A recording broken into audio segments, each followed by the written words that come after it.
Hello, hello, welcome back to my channel. If you are new here, my name is Layla, and today I'm going to go over my income report for October 2023.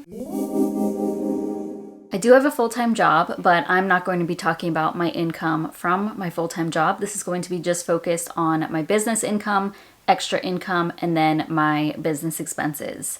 I'm going to start with my business income, and I'm going to start with the smallest income, go up to the highest. First would be Buy Me a Coffee /support. That came in at $22.35.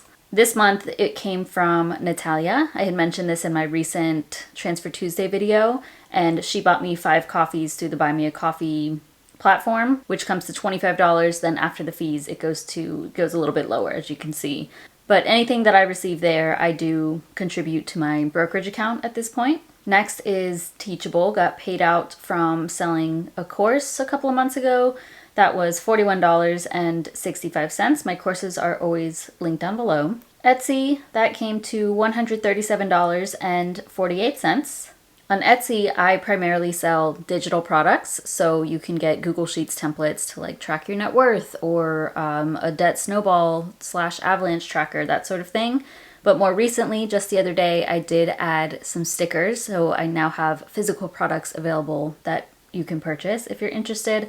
I absolutely love these little stickers. They're obviously related to finance. So those are now for sale, and if you haven't seen those, definitely check them out. And yeah, if you order, I will send them out as soon as possible. Next is Mediavine. That came to $268.81. Mediavine, these are ads on my blog, my lifestyle blog, livinglikelayla.com. So this is all, I would say, passive at this point because I haven't written on that blog in years. Next is coaching. Had a pretty good month, $537.20. I have a few recurring clients who pay me month over month, and then I think I had one new client pay for like power session.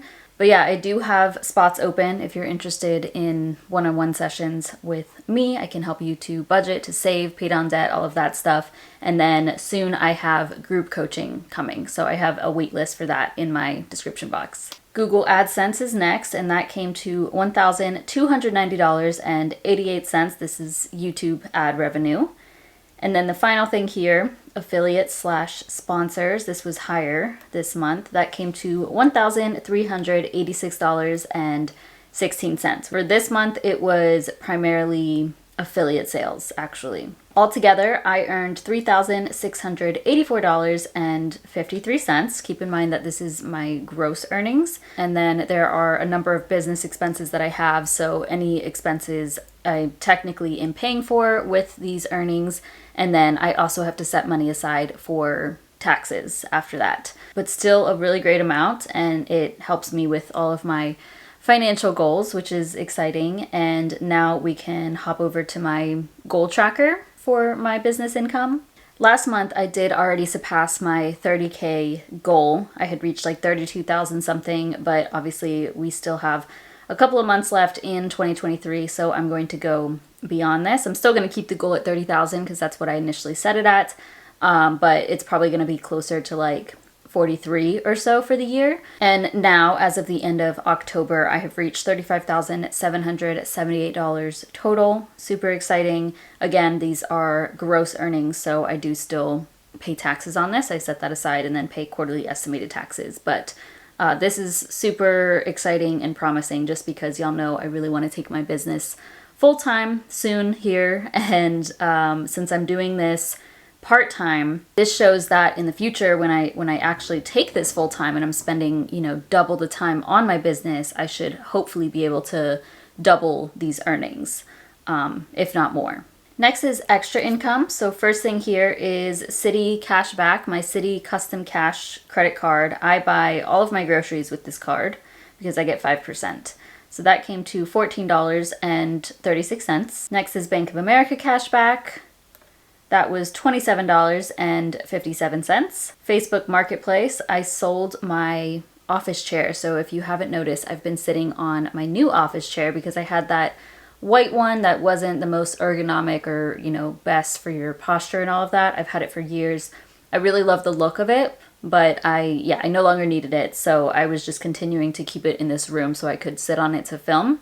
But somebody ended up purchasing that for $40. And when it comes to Facebook Marketplace, especially with things that are larger and I have like a hard time fitting them into my car, I prefer for people to come to my house and pick them up. Like, I want it to be as little work for me, so I always try to do that. I had this listed for $50, and she was like, would you do 40 since I'm gonna come pick it up? And I was like, yeah, that's fine, because I don't want to have to drive somewhere to deliver something, basically. So I like when people come pick it up. I bought that chair back in, I think it was 2019, for maybe $140 or so, $130, $140. So that's honestly not too bad. It was a little bit stained up just from like regular use.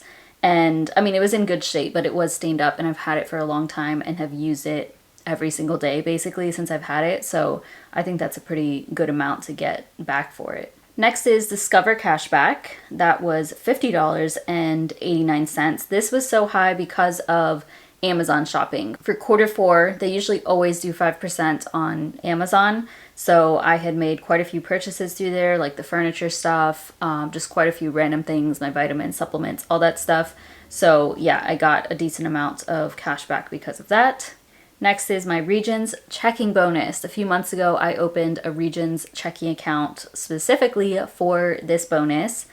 That was $400. This one actually I did not see just available on the internet. I received a promo in the mail with like a one-time code. What usually ends up happening if you apply to multiple checking accounts, you're going to start getting stuff in the mail, either for credit cards or for checking accounts, to get these bonuses, and they're usually better than what they offer online. So yeah, it's kind of interesting that they do that, but I am happy about it, and just another checking account to add to my bank, literally.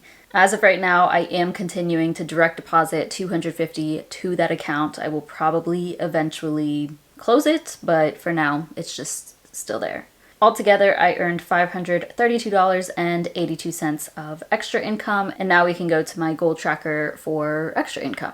As for this goal tracker, I know I say this in each of these videos, but I never really set a goal for this. This was just a random number I put out there, and I surpassed this quite a while ago. But yeah, just continuing to add to this, I now have made $11,333.70 from extra income. And I think I've said this before, but I'll probably end the year at like $12,000, maybe a little bit over $12,000 of extra income. And this is great because some of this I do have to pay taxes on, like if you get, not bonuses, but if you get cash back, I think you have to pay taxes on that. And then something I am not accounting for here is the interest that I earn on my high yield savings account. So next year I'm going to start tracking that, because technically it is extra income, but it's just going back. It just stays with those savings accounts, you know? And I may start tracking even like the dividends that I earn in my investment accounts, because technically that's extra income as well, but it's just invested. So I don't know, I'll figure it out. Final thing would be my business expenses. You can see that I have quite a lot for October, so we'll talk about it. First, smallest thing would be virtual address. This is pretty exciting. So this was $9.98, and that is for just 1 month, but I actually ended up switching to annual billing so that it would save me money, so that will come in November. But the reason I did this is because I started selling those physical products on Etsy, the stickers that I was talking about. I did not want to have my return address be my actual address. I also didn't want a P.O. box, just because I really, honestly, dealing with USPS is really annoying in my opinion. A P.O. box is quite expensive. It was like triple the amount that I'm paying for this. And then with a virtual address, what I liked about this, I went with physicaladdress.com if you're interested, but they will tell you when something comes in. So they'll like take a picture of what that piece of mail is, and then you can tell them if they need to send it to you, or if they can open it and scan it or whatever, shred it, etc. So I really like that, because otherwise I would have to go to the P.O. box frequently to just like check if I have anything, or just make sure it's cleared out, you know? And if you get an envelope from me, like after you order the stickers, that return address on there is not where I live. It's just like a random building in Atlanta where they take care of this. So that's cool. Next is my laptop case that I ordered. The reason I did this was so I could put stickers on my laptop without putting it on my actual laptop. That was $12.71. And I consider it a business expense because I can write it off since it's like protecting my laptop, which is what I use for my business. Google Workspace, that was $18. Notary, so this was for that virtual address. I had to get something notarized, a form, so that they have permission to go through my mail and open my mail or like receive it, whatever.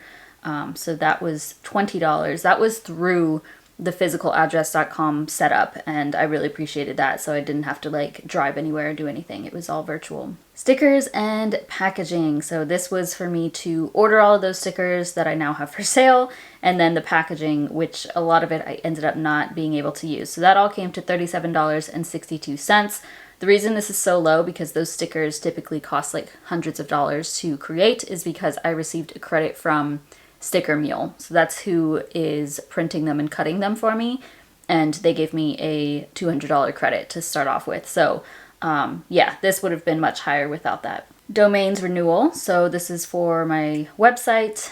2 domains that I had to renew, $39.98. I use SiteGround. Next are designs. This was through Fiverr. So the stickers that I had designed, sorry, I keep talking about this, but it was all just very relevant, and that's all that happened in October. I found her through Fiverr. She actually designed 6 of them for me, but I only ended up using 5. That came to $60.53. And then FinCon 2024, I'm so excited about this. FinCon is coming to Atlanta. This cost me $298.63.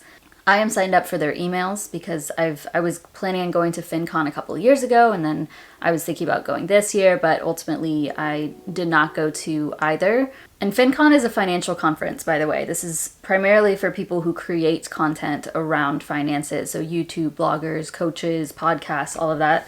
And I've always wanted to go, but it's really, really expensive. For like, the ticket itself is usually not that expensive, but going to get a flight and then staying for several days in an expensive hotel, it can cost you like $1,500, and that's just a lot. I know it's technically an investment, but this year they went to New Orleans, and I really just didn't want to go there, especially by myself. So I saw that they're coming to Atlanta, and they had their tickets for sale for just a few days at like their lowest price, and they're not going to be for sale until next year. So I was like, absolutely, I am buying that. So very exciting that I'll be able to go in 2024, and I can just drive there from my house and not have to worry about paying for a hotel. Yeah, so I am excited for that. That's like a whole year from now. And then finally, I paid LT Media the usual $800. They are the ones who edit and upload my YouTube shorts.